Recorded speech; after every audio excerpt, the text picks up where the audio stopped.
Oil ఎక్కువ వేసుకొని మగ్గ పెడితే మగ్గుతూ ఉంటే కూర బాగుంటుంది. చేదు మనకు తెలియదు, టేస్ట్ బాగుంటుంది. ఈ కాకరకాయ కూర ఉన్నప్పుడల్లా మా వారు గుర్తొస్తారండి.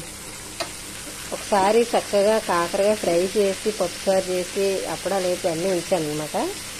అయితే కాకరకాయ కూర వేస్తే ఏంటి నువ్వు ఈ కూర పెట్టావు, చేదుగా ఉంది, ఇంత చేదు కూర నేను ఎలా తిన్నావు అంటున్నారు మా వారు. కాకరకాయలు చేదుగా ఉండవేటండి, ఏంటి మరీ దానికోసం అంత అలా అంటున్నారంటే అసలు నేను తిన్ను అన్నారు.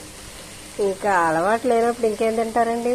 ఇంట్లో ఫస్ట్ చిన్నప్పటి నుంచి తల్లిదండ్రులు అలవాటు చేస్తే పిల్లలకు పెద్ద అయ్యాక దాని వాల్యూస్ తెలుస్తాయి.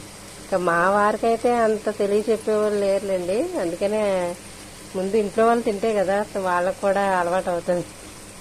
ఓకే ఫ్రెండ్స్, ఇంకా ఆ టైంలో నేను బాగుంటుంది తినండి అని చెప్తున్న టైంలో మా వారికి వాళ్ళ ఫ్రెండ్ అయితే వచ్చి వేరే కాకరకాయ చేదుకుంటే తీయగా ఉంటుందా అనేసి దెబ్బలాడితే ఇంకా నవ్వేశారు.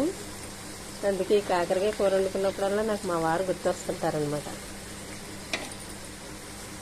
ఓకే ఫ్రెండ్స్, చక్కగా మగ్గాలి, అప్పుడు బాగుంటుంది కూర.